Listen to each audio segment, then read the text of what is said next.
Hey, welcome to BJJ Mental Models, Episode 6. I'm Steve Kwan. Hey guys, I'm Matt Kwan. I think, Matt, maybe after doing 6 episodes, we should start thinking about whether we need an intro for this. Yeah, maybe it would make it a little bit more professional. What do you guys think? Yeah. I think that, well, in addition to just having like a kind of like a sound bumper or something, it might be a good idea if we've got people joining the later episodes who didn't listen to the earlier ones to maybe have like a 10-second pitch or something at the beginning that just explains what this should be. I mean, Yeah. how would you pitch this show, Matt? And if you got 10 seconds, how would you say this in one sentence? What is this all about? And we did not talk about this beforehand. It's called Winging It. Yeah. BJJ Mental Models, your guide for conceptual, intelligent BJJ approach.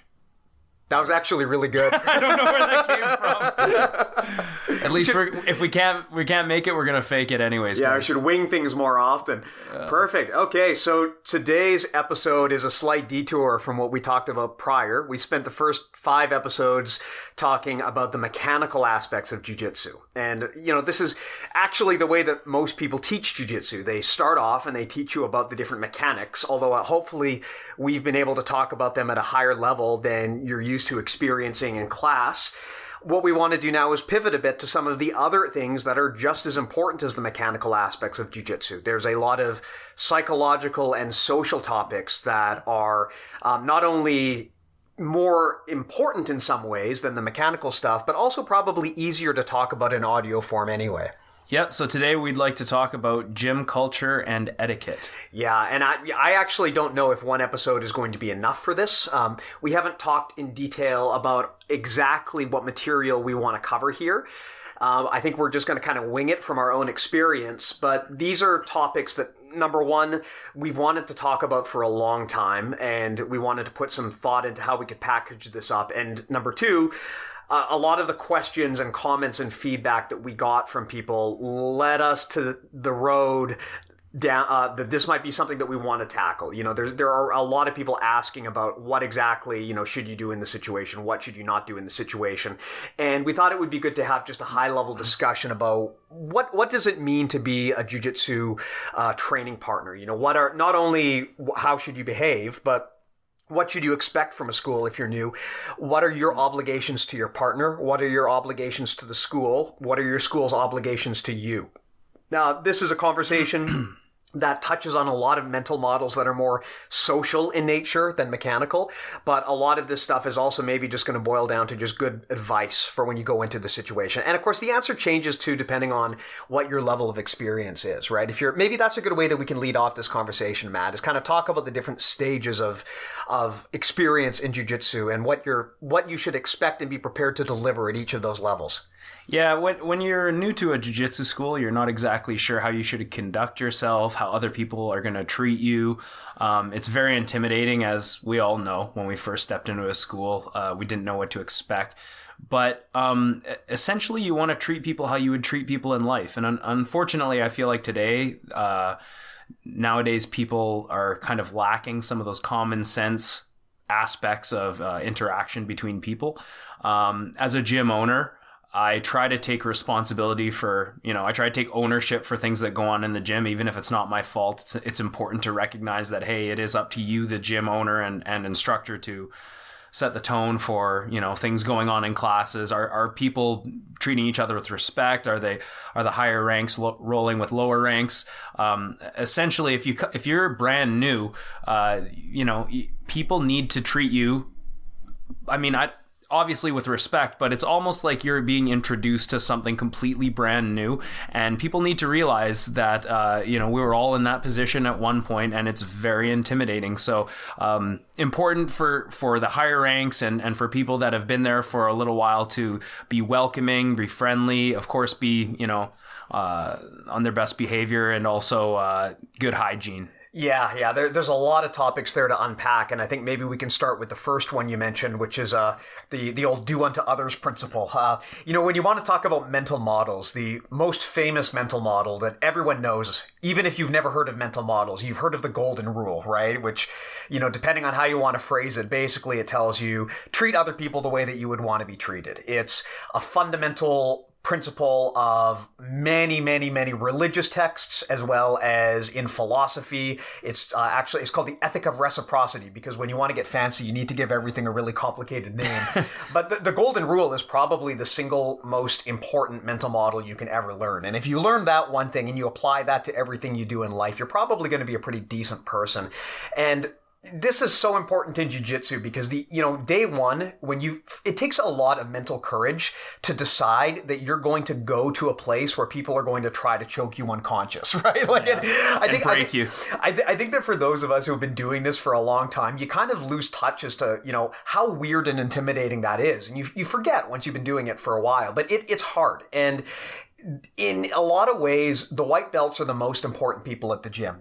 They represent the next generation, and they're also the litmus test as to how good your club is, right? If you've got someone there who's like a brown or a black belt and they've been training with you for 8 years, they're going to be pretty comfortable there, and they're going to probably be pretty decent. But white belts are your measuring stick, right? If a white belt comes in and they feel brand new, they've never trained before, and from day one they feel welcome and they love the art and they love the people they're training with and they're learning quickly, that's a better reflection on you as a coach than anything else. I totally agree. And, you can tell if you've been training for about a decade like we have, you meet people, they begin their journey as white belts like we all do, and then they come into the gym and, 5 years later, they're completely different people. They've opened up, they've gained confidence, they're, generally in better physical condition. They go through these dramatic changes. Most of them are highly positive, especially in jiu-jitsu.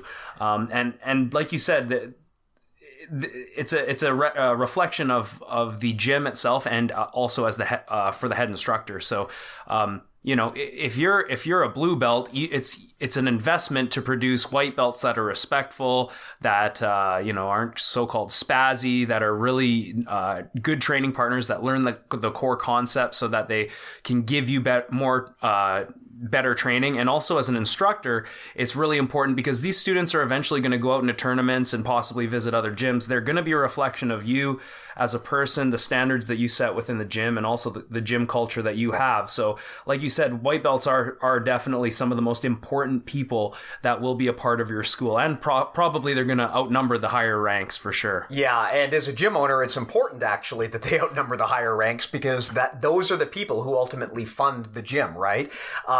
That's why it's so important to treat these people with respect. And I remember when I first started training jiu-jitsu, it didn't bother me at the time, but in retrospect now it actually kind of does.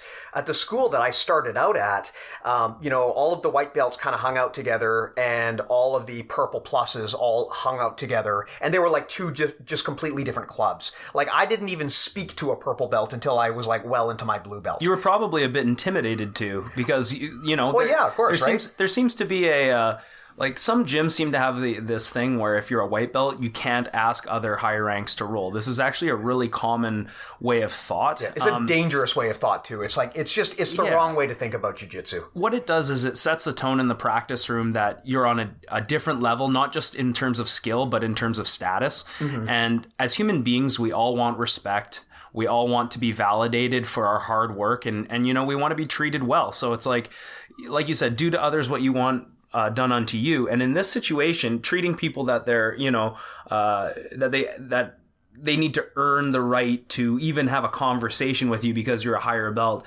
is not the healthiest way to set a good environment, a good training atmosphere in the gym. Do you want to be in a gym that's stuffy, where there's cliques and there's divide, or do you want to be in a gym where the higher ranks go and talk to the lower belts and aren't afraid to help out? Because essentially, for myself as a gym owner, what I want is I want to have students that are willing to not just become good at jiu-jitsu and become good people on and off the mats, but be able to pass on the knowledge and become good instructors to people of all ranks.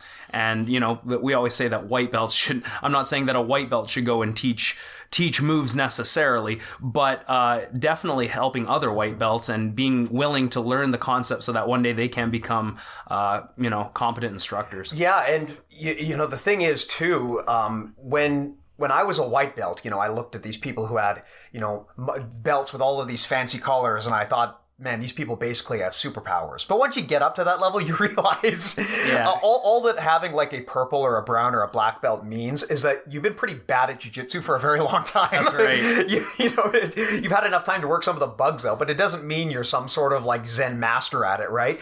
And I think that having this mentality that, all of these people are on another level from me, it's dangerous for both parties. The reality is even a very experienced grappler can learn something from a completely inexperienced grappler, Absolutely. right? I mean, there have been times in the very, very recent past where I was training with a white belt and they pointed something out to me and it was actually quite helpful. And I could have shut them down. I could have been like, look at my belt color, shut up, dude. But I listen because a lot of the time they're right. I heard this explained very, very well recently. You might know more than me, right? It's possible that you might know more than me, but one thing that's for certain is that the two of us together know more than either of us individually. So even if someone has very limited experience, don't discount the knowledge that they actually have, and understand that that person is an investment in the future of your club and your training, right? Quality white belts now are going to become very, very challenging training partners for you in the future who are going to really force you to up your game if you can convince them to stay. I remember when I started jiu-jitsu on the first day, I was training with this super friendly blue belt guy named Frank. Don't know where he is now. Barely ever saw him again. He just happened to be there that one day. But he was so friendly and so accommodating. He made like a permanent impression on me, right? And if Frank were just a jerk to me, I don't know if I'd still be doing jiu-jitsu, right? Like your day one experience is tremendously important. So as a senior member of a gym, it's critical that you go out of your way to be welcoming to these people, introduce yourself to these people, spar with these people, teach these people. And if you are the junior guy coming in, this is a good smell test for whether you're at a good gym or not, right? If you walk into a gym for the first time and people won't even talk to you because of your belt color, you probably want to keep Googling and looking for somewhere else to train. Yeah, and you bring up an interesting point in terms of beginners looking for different gyms to train at. I know for me, when I was first looking at gyms, I did get lucky, and the gym that I first trained at had a lot of really good guys, which eventually most of them left and started their own gyms or just did their own thing. And the culture of the gym fell apart drastically from that point on when I joined. Yeah, and a lot of gyms go through that where there's at some point in people's growth there's just a big exodus, right? I've seen this at different gyms as well. Yeah, and it's like basically an ecosystem where the gym has to be sustainable, and the people coming in are constantly being welcomed. People are always improving and helping each other get to new levels, and are just friendly to each other. It's really important that. Not just like you said, for a training partner to put investment into a lower rank to have better training in the future, but for a higher rank or for a gym owner, people, you want these people to stick around. For me as a gym owner, I want people to stick around in my gym. I don't want them to leave, and I don't want to use quote cheesy tactics, marketing tactics to try and get people to stay, or contracts. I want people to want to stay. I only want you to pay me if you want to train. If you don't want to train at my gym, I don't want you locked into a contract and then, I'm taking your money and I don't know who you are. It's when you start to get on that level of authenticity and that's all you care about is quality and helping people out, you start to create an atmosphere where people only get good people, and the weak people or the people that are not that are more negative don't stick around too long. And that is kind of what you want. You want quality in your in the business world, we call them leads. You want quality leads to come in and you want them to stick around. How do you do that? Well, you set the atmosphere for a friendly environment. It's safe to train with, that it's not just everyone's going crazy on each other, trying to kill each other. And of course, there has to be good instruction. Yeah. And, you kind of touched there on the flip side of this equation. On one hand, it's the responsibility of the senior people in the school, particularly the instructor or the owner. It's their responsibility to create that welcoming environment, but it's also their responsibility to defend that welcoming environment, right? There will always be situations where you encounter a mat bully or someone who just has a toxic or negative attitude. And as the senior person who's driving that team, it's your responsibility to eliminate that negative variable. And that a lot of the time can be a harder thing to do than to create the positivity in the first place, right? It's very, very, one of the things I learned, from the work world is you can have a great culture and a great team, and all it takes is one person with a toxic attitude to wreck the whole thing. Yeah, it's contagious. Yeah, attitude is contagious, whether it be positive or negative. But man, it seems to me that negative attitude spreads a lot faster. So it's all the more reason why you need to really clamp down on that as soon as you see it. Yeah, it's good to have an atmosphere where training partners are pushing each other and picking each other up and, beating each other down, but in a healthy way, not to feed their own ego, but to lift the other person up. When you have a training partner, and I remember this one incident, the first gym that I trained at, I was rolling with this guy, we're rolling hard, and he was going really hard on me, and he's grinding his elbow into my head and all these things. I'm like, okay. So I he went in for a single, and I jump triangled him. He threw me to the ground after I triangled him, and I finished the triangle, and landing with such impact wasn't comfortable. And then after there's a kickboxing class after, and he said, "Oh, I can't wait to spar with you in kickboxing." And I'm like, "Oh, this guy wants to actually hurt me. Like, this is not what I signed up for." And that type of thing where when you're one-upping someone, it's almost, no offense to the strikers out there, but that is something that you see a lot in boxing gyms and Muay Thai gyms where guys are, it escalates quickly. And jiu-jitsu is a brilliant art because it should be able to be trained, and even if someone is beating someone, it shouldn't escalate to the point where ego gets involved. And I think because there's no strikes, that is kind of more naturally manifested. But definitely when you have an atmosphere like that where guys are getting angry because they're losing, or someone in the gym happens to be a higher level than them and they take it personally, this is something that we got to look out for, and we got to nip it in the butt right away before it gets out of hand. So here's what I love about this conversation. This is a conversation where we can talk about mental models that apply to everything, right? When we're talking about mechanical models, we're talking about like how to choke people, but what we're talking about now are mental models that are universal across most of your life. How to treat people and how to interact socially in a way where you will gain respect and not be less respected. Yeah. So I'm actually going to bring up a mental model that comes from the business world. I believe, and I apologize if I'm misciting this because I'm kind of trying to pull this out of my memory. I believe it was Google who popularized this. They have a mental model that they call psychological safety. And this sounds like some really, really like snowflake type word where it sounds like, oh, we want to create a safe psychological space. But that's really what it means is when you have an environment where you're trying to share ideas and you're trying to kind of have a team that works and collaborates together, you need to create an environment where people are not afraid to be themselves and express themselves. And this is especially important when you're dealing with white belts, right?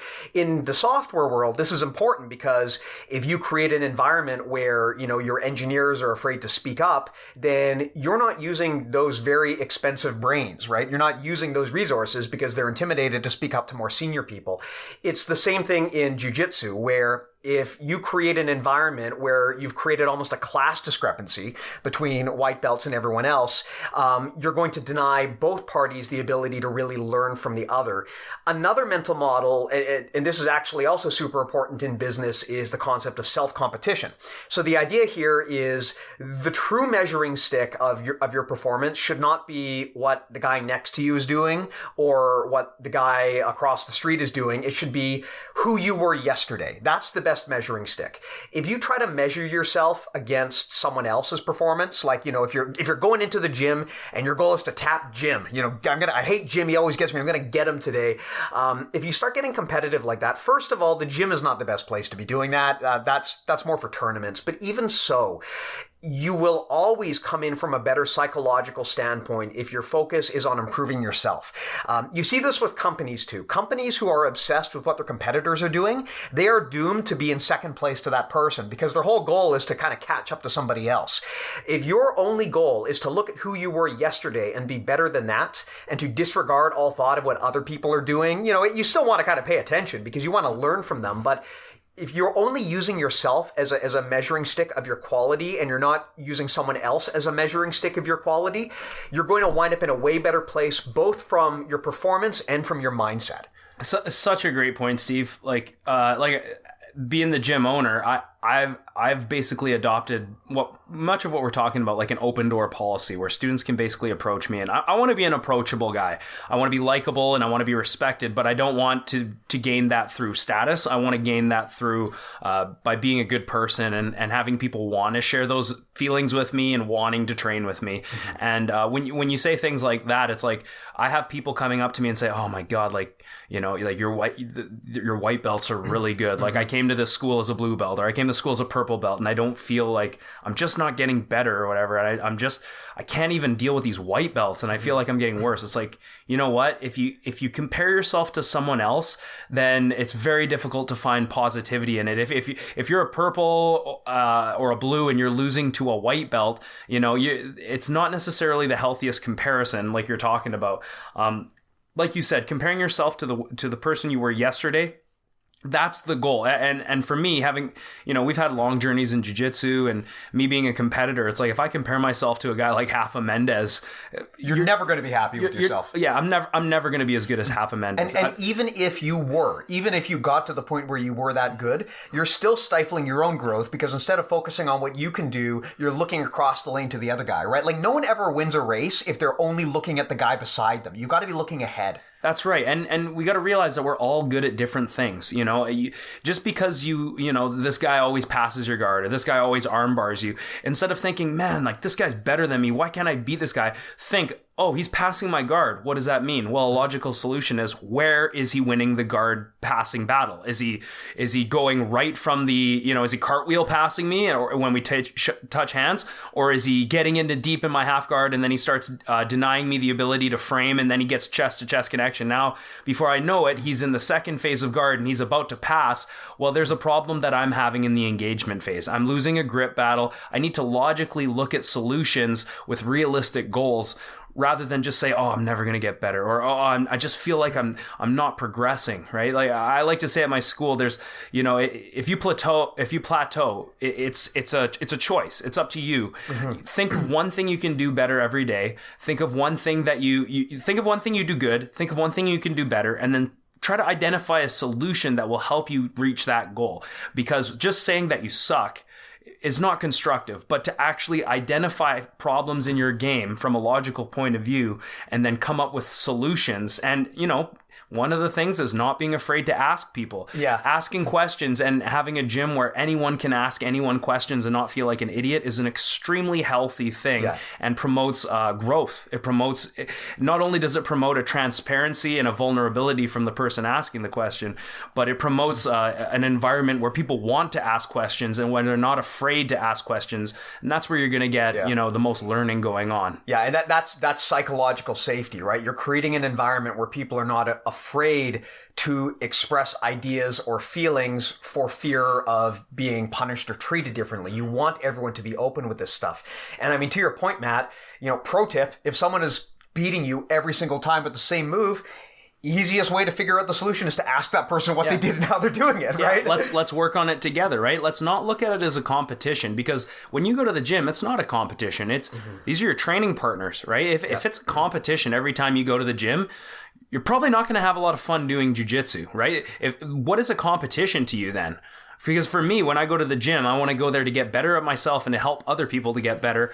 I don't want to go there to beat everyone. Mm-hmm. If that happens, great, you know, but I'm more interested in how can I help other people as an instructor, and how can I make myself better today than I was yesterday. I don't go in there saying, okay, I'm going to tap everyone out, right? If I start putting that kind of pressure on myself, and I'm an instructor who's afraid to tap or afraid to get my guard passed, it's going to suck being an instructor doing jiu-jitsu, right? You're going to put these pressures on you with an ego that just it can never be satisfied. And that's something that you know, it's not in terms of longevity, it's not the healthiest way to approach a sport like jiu-jitsu, which is so humbling. Yeah, and you know, you also want to go out of your way to reduce or de-strengthen your ego. You know, if you're one of those people who is just always humble, that's awesome. But most people always have that ego in the back of their mind. And you have to take proactive action to control it a lot of the time. And one of the best ways to do that is to be inquisitive about what other people are doing in their game. I mean, a lot of the time, I will stop people much more junior than me and kind of ask them what they're doing and how they're doing it and why they're working. You know, I train with people much more junior to me who have really, really cool little tricks in their game, or they're doing something that I haven't seen before. And I want to stop them and ask them about it, because that gives me an opportunity to learn. And it also emboldens them, because if a black belt isn't afraid to come up to you and ask you for some advice, man, that's an incredible feeling if you're a white belt or a blue belt or even a purple belt, right? Oh, absolutely. Like I have, I have white belts that are, we learn leg locks from white belt. And heel hooks included. We don't have a stigma at our school where heel hooks are super dangerous and no one can do them. No, I try to encourage stuff like that to my youngest ranks. And that doesn't mean that we don't focus on fundamentals like guard retention and whatnot, but just so that everyone knows what's expected and, how you can essentially stay safe. And when one of my white belts comes up and asks me or shows me something, hey, I'm liking this. What do you think of this? That essentially takes your gym to a point where it's a laboratory. Mm-hmm. When people can have free thought and free ideas, that is where the growth happens. You are not, just because you're wearing a black belt around your waist, it doesn't mean that you are a almighty being who's all knowledgeable and you're superior to your students. As an instructor and as a practitioner, dealing with your ego, even if you feel like you said you're the most humble guy ever, you're humble, it's still a struggle every day. Naturally, as human beings, we have egos. Mm-hmm. So it's important to always check yourself and say, hey, this guy came up to me and he says, I like this, or I'm doing something a certain way. Well, let's talk about that. Maybe I can learn something from you and I can give you feedback. Maybe I can say, this is good for this reason or not good for that reason. Either way, hopefully we can both gain something from this conversation. Yeah, absolutely. There's a term I saw somewhere. I don't remember the name of the guy who came up with it. He was a scientist, I think, but he described it as idea communism, which has nothing to do with the political system. But basically, what he was saying was, you will always have a better exchange of knowledge and better results if people are free with sharing their ideas, right? So when he brought this up, he was talking about like science labs, right? He was basically saying, hey, we want our lab to be sharing the results of our research with all of the other labs around us, because then we can all build on top of each other's knowledge. And it's funny because in jiu-jitsu, in the early days, we saw the exact same thing, right? In the early days of jiu-jitsu, everyone was doing secret techniques, and you right. weren't even allowed to go and train at other gyms because they would learn what your game is, and that's a trade secret in the gym. And as a result, I think everyone is probably aware. You go back and you look at like 70s, 80s, even 90s era jiu-jitsu, and it was garbage by today's standards, right? Secret techniques don't work. If your game is good and what you're doing is sound, you should be freely able to share that. And because other people are also doing the same, if everyone does that, the quality of jiu-jitsu across the board goes up. You see this actually, I keep bringing up software as an example because this is my background, but in software you have this concept called open source, and that's basically where people give away their software in the code for free. So the idea is, not necessarily for free, but they give away the code. So everyone can learn how you built what you built. So if you've got a good idea in there, someone else can take that and they can take it to the next level. And then if they make their code free, then someone else can take that to the next level as well. And by doing that, it dramatically accelerates the quality of software over time because everyone has all of their cards on the table. And jiu-jitsu is exactly the same way. Jiu-jitsu is exactly the same way, especially now with all the technology with YouTube and all the instructionals coming out and, of course, competition and the sport just evolving literally by the day. We're seeing new things every day. There's no more secrets anymore, right? And if there are secrets, I generally find that they can be solved through the posture structure based concepts with frames and levers and whatnot that we've talked about in the previous episodes. But a prime example of this is Marcelo Garcia. This guy, super ahead of his time, about 10-ish years ago, really making his mark in ADCCs and whatnot. This guy, he would film everything he'd do in the gym, all, you know, his rolls and all of his classes, and then he'd put it up on Marcelo Garcia online for his subscribers, and he would just say, hey, you know what, like, I'm going to show you my competition everything I'm doing, and I'm still going to win at the highest level because I'm the best at it, right? And when you have that level of confidence in your craft, that's everything that I want to be, right? So when I have a student that says, hey, like, I trained at this gym on the weekend or whatever, the last thing that my reaction should be is jealousy or a feeling of territorial, you know, like I've been betrayed or something like that. This is a very old school way of thought. I'm happy that my students go train other places because I'm that confident in my instruction and my product. And if your product is good, you know, you don't have to worry about other people leaving your gym.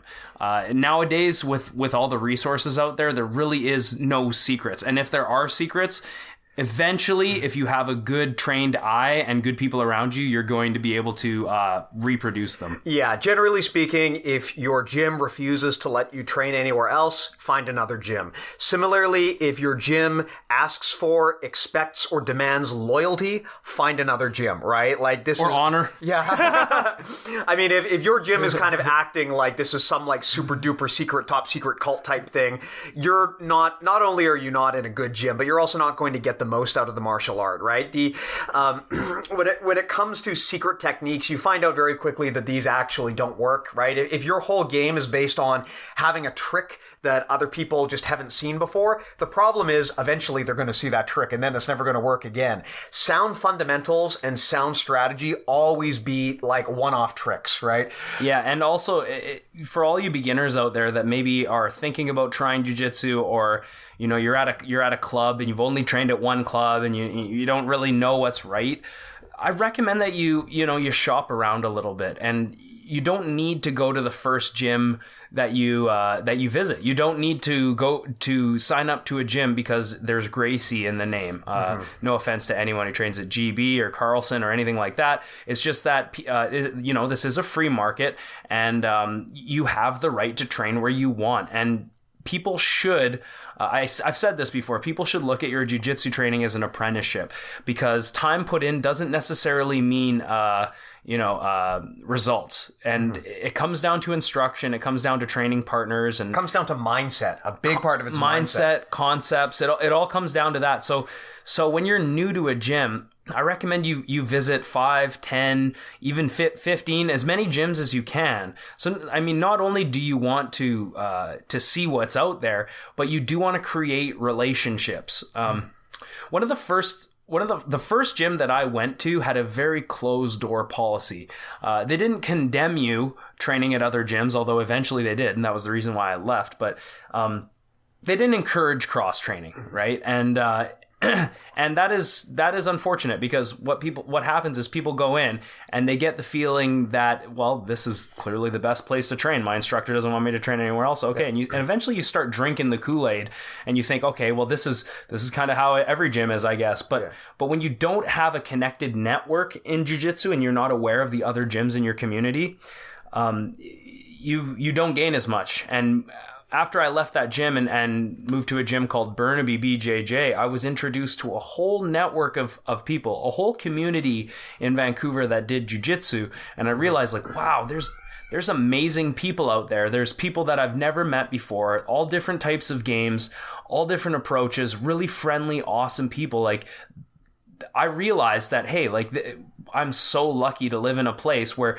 this community really does, even though we're all different teams, it feels like one team. Mm-hmm. Even though we go to local tournaments and compete against each other or whatever, we represent each other when we go to an international tournament. And, you know, when I go to an international tournament and there's someone from the gym across the street, I cheer for that person. I help him prepare. And that's something that's special. And I feel like not all cities have that, and that's unfortunate. Yeah, when you look at those videos online of those like crazy like no-touch martial arts, where you see this like master sensei and he's like knocking people out with mind bullets, you know, he's got like 50 people running, all of his students are running at him, and he like glares at them and they pass out, and you think to yourself, how could all of these people collectively delude themselves into thinking this works? Well, Matt, you kind of just described it, right? Because if you create a gym and you've got everyone convinced that this is the best gym, we've got the best techniques, they're super duper top secret, this is the place to be, but you can't go and train anywhere else because, that's a violation of loyalty and you can't show them our stuff.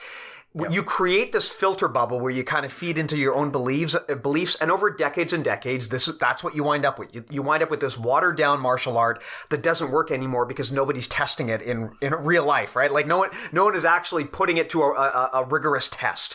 So that's one of the reasons why it's so important to go out there and try to expose yourself to other people's games, challenge yourself against other people's games, even if you're not competing, right? You always want to know what other people are doing just so that you can learn from them and they can learn from you. And that idea communism is so important when it comes to advancing the art. Like, it seems to me, Matt, and you tell me if I'm wrong, but it seems to me that in like the last 10 years, jiu-jitsu has developed at like an exponential pace compared to where it was before. Now that might just be my bias, but I think a lot of that comes down to the fact that now people are putting stuff on YouTube, there's social media, there's instructional videos, competitions are all recorded and put on YouTube. And when there's that much information out there, it's so easy to test other people's ideas and test your principles against other people's. And that allows all of us to elevate our game. Absolutely. I think that just hammers home what we've been talking about in this conversation. And for all you new guys out there that are still shopping around for gyms, just recognize that, like, not all instructors are created equal. Just because you're a good, you train with someone who's good at jiu-jitsu, it doesn't mean that they're a good instructor, right? Yeah. It's very different to be able to be a good instructor. And my professor, Rob, he says, teaching you're essentially creating a performance, a presentation, right? You have to be able to keep people's attention, but not say too much. You need to be able to relay the information efficiently and correctly, but not overstep your instruction to the point where you lose people and where it's not a pleasurable experience. It should be fun. It should be almost short and sweet, and it should be effective. And I think that there's a lot of gyms out there that kind of put the money-making aspect ahead of the actual art of jiu-jitsu. And I'm fortunate enough to be training under Rob because he's a true example that you can have a successful school based around standards and based around maintaining the integrity of the art rather than making as much money as you can. And when you're new to jiu-jitsu, you might not even realize that. You walk into a gym and you don't know what to look for. You don't know what is effective. You don't know what is a good training partner or a safe atmosphere. And you don't know if what your instructor's intentions are, right? And that's why I say shop around, because eventually, if you visit enough schools, you start to see with your own eyes. Believe what you see when you go to these gyms, and then hopefully you can make the best decision for you depending on what your needs are. Yeah, and the other thing too is that when it comes to finding an instructor, there's more than just the person being a good instructor. The relationship between the teacher and the student is very personal in a lot of ways, and just because someone is a good teacher, that doesn't necessarily mean that they're the right teacher for you or that they're the right teacher for you right now. Everyone goes through different phases of growth.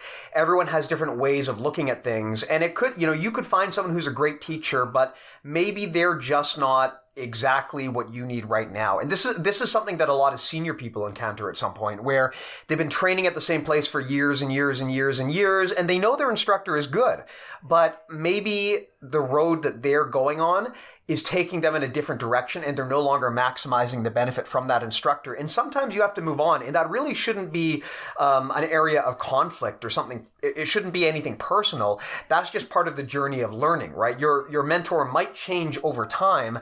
And so a big part of it is recognizing that your relationship with your mentor and the match of styles is often more important than whether that person is just good on paper. Like I've had instructors before where I can tell they're a phenomenal instructor, but for whatever reason, I know that it's just not the right fit for me, either because, they're teaching at a different level or with a different strategy than I am used to or that works for me, or perhaps it's just that the particular type of game that they like isn't really the kind of game that I want to get out of jiu-jitsu for a variety of reasons. Sometimes two people just do or don't resonate together. So you've got to understand that that relationship actually is really important, because if you can find an instructor that you really click with, you're going to get way more out of jiu-jitsu than you would otherwise. Absolutely. And from the instructor's point of view, I haven't had this happen yet, although I fully know that it will happen, is, you're gonna have new students come in. It's going to be a journey. They're going to be with you for years. You're going to show them all your best moves and all your systems and stuff. And then one day they're going to come to you and they're going to say, hey, I want to do jiu-jitsu for a living. I'm thinking about opening up my own gym. This would mean I'd have to leave. Whether or not they choose to affiliate or represent with you is really their choice. It's not yours as the instructor. And it's up to you to let that person go, essentially. And it's sad when you think about it, because as an instructor, you put so much into someone, you invest someone so much and share them your best stuff. And then, one day they say, hey, I'm thinking about doing this because I love it so much. I want to open my own school and do my own thing. And you realize as the instructor, wow, this person, you're not going to see them as much anymore because they're going to be taking on their own responsibilities as an instructor.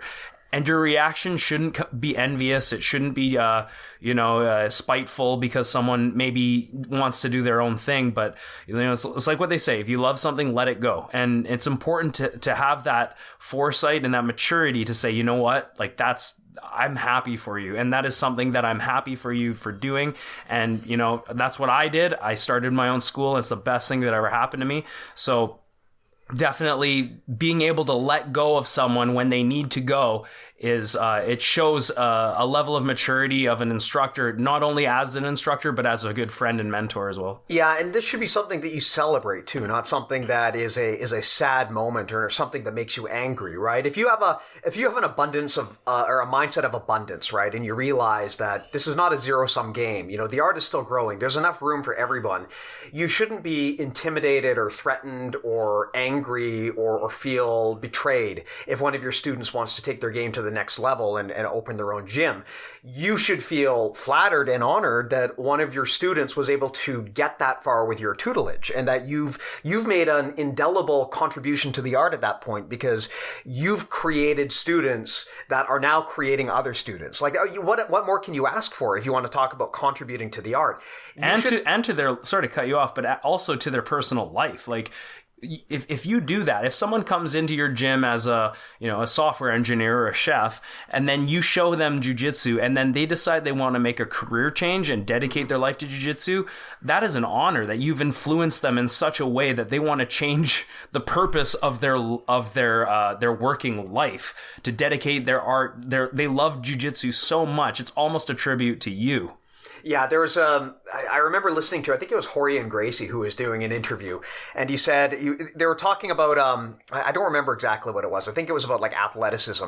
And Rorion was saying the difference between me and Brock Lesnar is there's only one Brock Lesnar. But if you give me enough time, I can create 50 more Rorion Gracies, right? And I thought that was a good way of thinking about jiu-jitsu, right? If you are a solid instructor and you're passionate and you give to the art, your what you are able to contribute to the art compounds and grows over time, because you create students who become teachers, and then they have their own students, and everyone is going to move forward and advance their game if there are more quality people training. So it's only a good thing if your students go off and take their own path, and to some degree that's inevitable, right, when people get experienced enough. So you have to understand that that's part of running a team. You're going to have people who want to create their own teams, and if you look at that as a threat, you really have the wrong mindset, right? You're part of the beauty of having a good gym culture is that you are encouraging people to kind of grow and expand and take that culture elsewhere and add their own flavor to it. And that's what happens when your students create their own gyms.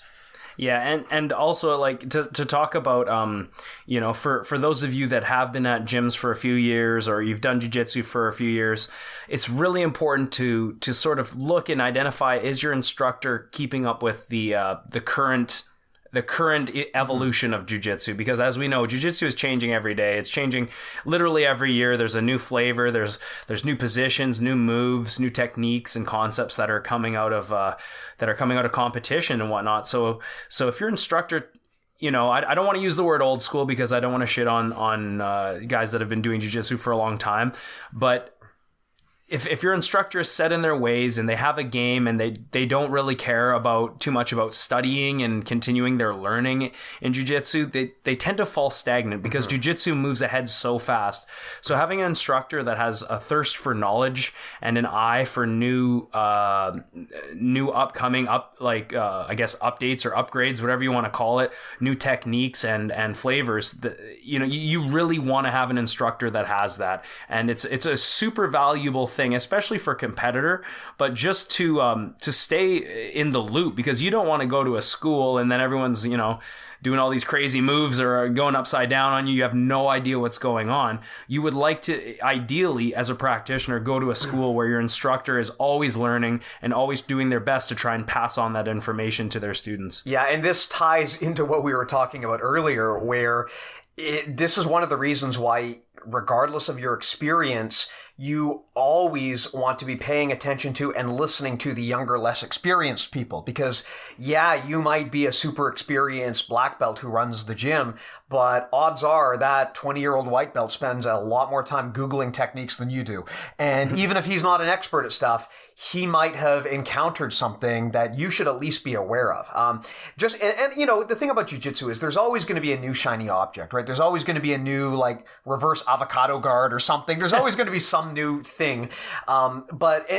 You want to be aware of these trends, but I found for me that the best teachers are the ones who expose you to these trends and they tell you what's going on, but they always bring it back to the fundamental principles and leave it to you to tie all of the old and the new together, which is one of the things I like about the alignment framework, because it does that, right? There's really nothing in jiu-jitsu that you can't tie back to that, and it makes it easier to absorb new things. But this another mental model, and this kind of comes up again in all walks of life. Whether it be career advice or jiu-jitsu advice, I encourage this across the board. You should always show respect for people, not the positions that they have, right? Just because someone is a black belt doesn't mean that they should immediately be revered. Similarly, at a job, just because someone is a VP or a C-level executive doesn't mean that you should treat them any differently from anyone else. You should challenge their ideas. You should have open conversation. You should expect to learn from them, and they should expect to learn from you. You should treat people at the individual level and understand them as an individual rather than labeling them within a hierarchy, because that impedes your ability to interact with them, right? It impedes your ability to learn from them and their ability to learn from you. And this can be a trap as a gym owner or as an experienced grappler, where you kind of start to see things as I've been doing it this way, this new stuff, it's all fads. And maybe it is, right? But at the end of the day, you need to have a beginner's mind for everything you need to do. You need to approach every situation like you're a total beginner, free of ego, completely humble, as if you're seeing things for the first time. There's a reason why white belts learn so rapidly and then learning tends to slow down as you get more experienced. It's because when you're a white belt, you don't have an ego that tells you, no, I don't need to learn this, right? But once you get a little bit more experienced, your ego starts to be offended when something new comes along. So it's very important to understand that position and authority is really just a meaningless thing that doesn't reflect the quality of the person behind it, and you should always treat those people separately from whatever position they hold. Yeah, we're all white belts, and I love how you said, you have that white belt mentality, and that is really, I've always tried to have that, even when I'm in class, even if it's something that I know, if I'm at someone else's class and they're showing something, I still treat it like I'm a white belt. Like there's something that I can get out of this, because, only if you have an open eye and that white belt mindset can you absorb the most information. I mean, that is really what I strive to be as a student. And I hope that that's what my students have is not so much ego where they're going to shut down and say, I already know this stuff, because nobody gains from that. And, and it's important as an instructor, if you see something like that, to address it right away with that person and say, hey, we don't all know everything. I'm just a white belt too. And having that transparency and vulnerability is contagious. And that is the type of atmosphere in a gym that's healthy. Yeah, it's funny. I actually am not a huge fan of the whole belt ranking system, because I think it arbitrarily adds this level of authority that only actually takes away from the martial art. I kind of envy those martial arts where there just isn't a belt ranking system and you kind of just come in every day and you train and you don't have to worry about levels. I think there's an advantage to that in a lot of ways. What we were talking about earlier, this is actually something that comes from Zen, I believe, the concept of beginner's mind, which basically means that whatever you do in life, you should approach it with the mindset of a total beginner, even if you've been doing it for decades, because you're always going to get more out of it that way if you do. Absolutely. Cool. So I hope that was a productive chat. I mean, I'm curious to get everyone's feedback. This is something that we can dig into deeper and talk ad nauseum about, right? I mean, culture and etiquette are subjects that permeate every minute of our training. So please do share any feedback you have if you want to dig a bit deeper. We've got some questions that we can talk about, some of which are actually related to this. One of these is very specific and one of these is more high level and open. So to start with a specific one, and this kind of ties into etiquette, how do you deal with people at the gym who have hygiene issues? So this can, yeah, I know. We talked about this a bit briefly in a previous episode, but in that episode, we talked about how do you establish hygiene. We didn't talk about how do you break the news to someone that they have a hygiene problem, because no one ever wants to have that conversation. Yeah. But the reality is people who have hygiene issues, odds are the only reason they have those issues is because they don't know they have those issues. So because otherwise they would fix them. That's right. So this is something that is especially important, I guess, for a gym owner. You know, common hygiene issues, it can be something relatively minor, like someone smells. It can be something a little bit more serious, like this person has like long nails and they're cutting people, or it can be really bad, like this person is training with a disease that's communicable like staph, right? So there's different levels of this, but Matt, I mean, as a gym owner, what do you think you do in this situation? Like if there's someone and you've been getting complaints about them for whatever reason, how do you have that conversation with that person? Well, you know, I'd like to just like bring to light Jocko Willink's book, Extreme Ownership. It's a book. I mean, I'm sure most of you know it, but it's a book where him and a guy named Leif Babin, they're ex-Marines, and they talk about their tours in Iraq, and as well as how these concepts that they have to promote extreme ownership create really great leaders, not only on the battlefield but in the business world. It's a great book. I recommend you check it out. But essentially, what it says is, you know, if something goes wrong and you're the head instructor, it's not that person's fault. It's your responsibility, right? So if someone comes up to me in the gym, and hopefully I'm not getting multiple people coming up to me in the gym, because that means that this problem's probably happening for quite a while and it's been ignored because people are afraid to say something. But if someone approaches me and says, hey, like this guy over here, he stinks, or he's got big nails or whatever, or like you said, even worse, like having staph or ringworm. Honestly, it's not that person's fault. It's not that person's fault because they either weren't taught these concepts of hygiene, or they don't know what ringworm is, right? They need to be educated on this, right? Like you could look at it and say, oh yeah, this guy's an idiot. He's got staph. He's training with staph. But you could also say, well, he doesn't even know what that is, or he doesn't realize how infectious that is and how that affects him and his training partners. I had never even heard of staph until I started training jiu-jitsu. I didn't even know what it was. Right. So when you know, and people don't think about cutting their nails because for whatever reason, right? Like if you've done jiu-jitsu for any amount of time, you're like, oh, yeah, of course, like cut your nails. It makes total sense. But some people just, you know, it's like people you're going to meet in everyday life that lack certain common sense. Okay. So as for me as a gym instructor, when someone says that to me, that's my responsibility. That's not that person's fault. Right? They don't know. That's my responsibility as a gym owner to go up, bite the bullet, and have that uncomfortable conversation, and we can all move past it, right? And to also not just go up and say, "Hey, yo, Joe, like, you know, you stink." Like what the hell is wrong? Yeah, what the hell is wrong with you? You don't cut your nails, you fucking slob. But anyways, it's more important for me to approach it from a situation where it's like, "Hey, I know this is uncomfortable. Like, I have to have this conversation with you for the good of the team.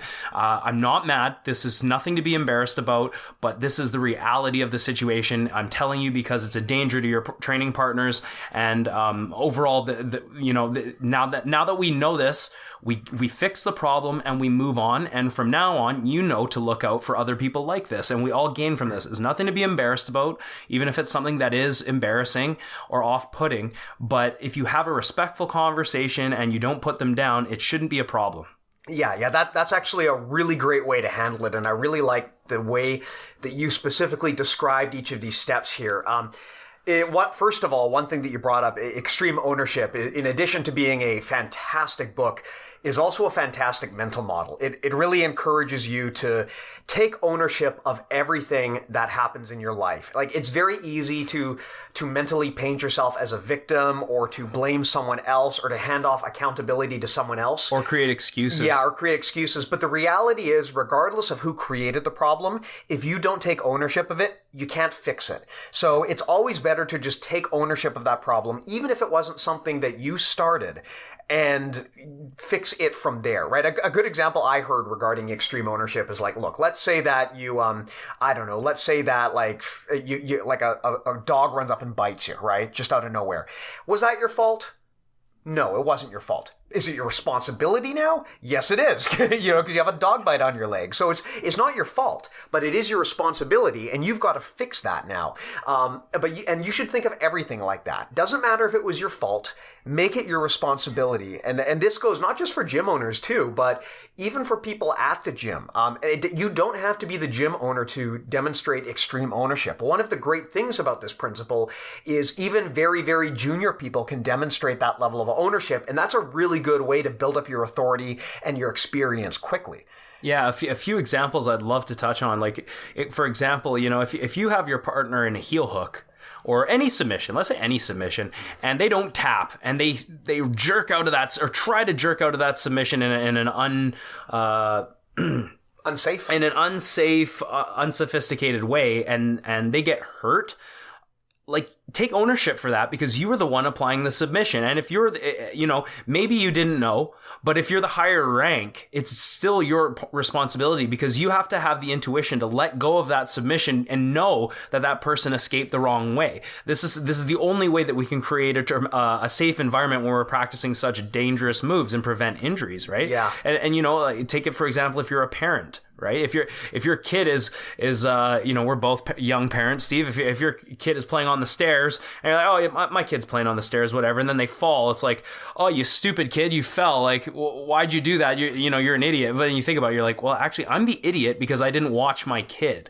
Yeah. Right? And the extreme ownership mental model is something that is relatively new to me. Like, I just, on your recommendation, I read the book last year for the first time. But being a chef growing up, taking extreme ownership of your station and your responsibilities, like, you come in the morning and your mise en place isn't set up the night before. The person that took over your station the day before left you in the shit, and now you're playing from behind and all this stuff, and your chef asks you, how's your station looking? If you say, oh, this person left me in the juice, and now I'm, and you start complaining, you're not going to be as respected as if you say, I'm good, right? If you have a problem and you need help, take responsibility and say, chef, I need help. I need to do this to be able to achieve the goal. I need to be able to achieve the mission, which is be ready for service and have an awesome service.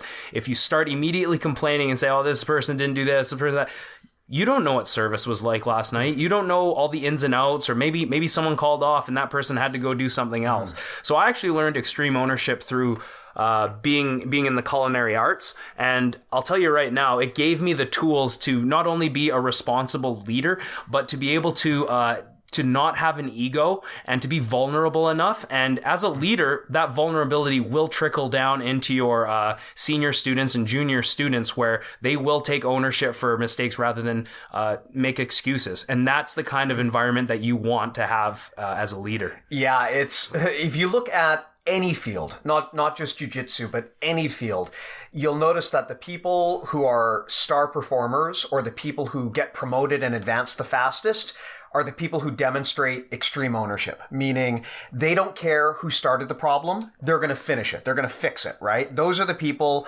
who move the needle in the world. They're the ones who really make the difference. Anyone can complain or pass the buck and pass blame onto someone else, even if that blame is rightfully belongs with someone else, but that doesn't help fix the problem. That's right. I remember early in my career, I was really jealous of a guy who kept getting promoted, and I was like, why can't I do that? How come this guy's getting all the opportunities? opportunities. And only now, upon thinking about it, do I realize it was because I wasn't owning things the way that he was. And the fact that I felt that level of jealousy meant that I had a poor attitude, right? It meant that in itself is probably a big reason as to why I wasn't the guy at that time, was because I didn't have the right mindset. And extreme ownership is a good way to build the right mindset, because it makes you a solutions-focused person rather than a problem-focused person. Yeah, and if you're going to own a school one day, or even just have your own business, you have to demonstrate extreme ownership. Jocko Willink, definitely check that book out. Yeah. And so to tie this back kind of to the original question regarding just people with hygiene issues, extreme ownership in this case, like Matt said, it means being the one to go and deal with that issue directly. But the thing I like about the way that you explained it is you acknowledged, and this is good advice for any sort of conflict. You didn't just go and broach the news or blame the person. You never want to make a statement about the character of the person in a situation like this. Like, you don't want to be like, dude, you smell, or dude, you're stinky, or you have poor hygiene. At that point, you're making like a character judgment. Yeah. Give them something actionable that they can fix that doesn't attack their ego. Right? Explain the situation and explain the reason why. Like, explain, hey, look, you're keeping your fingernails a little bit long. Could you clip them? Because here's why. You're going to cut people. I know it's not intentional, and also don't be afraid to acknowledge the awkwardness of the situation. Yeah. That's like a great point. Yeah. That's like popping a balloon, right? Like, if everyone knows that it's an awkward conversation, but it becomes a lot less awkward if you just kind of laugh and say, look, I know this is a really awkward conversation. I don't want to have it either. I'm sorry about this, but we've got to do this, right? Immediately, the tension in the room deflates. This is a great way to deal with any sort of awkward situation in life. And this one as well, it will work as well. Yeah. And you're the job that you do, you're an expert at resolving conflicts. And I think that approach where we can clear the air and say, hey, this is an awkward situation, but let's laugh about it. Let's grow. Let's just, it's nothing to be embarrassed about. Okay. Like, and you wouldn't say this, but clearly this person was never taught about these hygienic rules or guidelines. Yeah. So, make it light, keep it light, laugh it off, and then just get back training as soon as possible. And then, like I said, they're going to have that eye. And if they see someone else that practices these poor hygienic issues, they can identify it right away and either take action themselves, which would be ideal for you as the leader, or they can come to you and you can have that conversation. Either way, no harm done. Yeah, absolutely. So another question, and this was more just kind of an open-ended topic, which I think is very related to our episode focus here. BJJ drama. We were asked to kind of talk about gym drama and just drama in general in jiu-jitsu. Which is a super vague topic. It could mean anything. It could mean anything. I think we've probably actually already covered a lot of it. Like, most of the gym drama I've experienced comes under some category of so-and-so went and trained at the other guy's gym and now we're mad at him. Or, maybe two people within the school have a spat with each other and they're fighting and everyone else is expected to take sides, right? I've seen this kind of stuff, and honestly, I've left gyms because of this kind of stuff.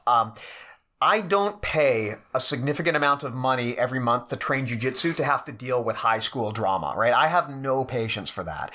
If my only advice that I can give is, if you are in a situation like this where this is it's like a character issue of your gym, it's not like a one-off thing where it's like a temporary spat between two people, but this is like basically a feature of the school that you're at, find a different school, right? I mean, life is too short to be dealing with that kind of stuff. You're supposed to outgrow it at high school. We've talked so much today about mindsets and culture, and I want to keep talking about mindsets in future episodes.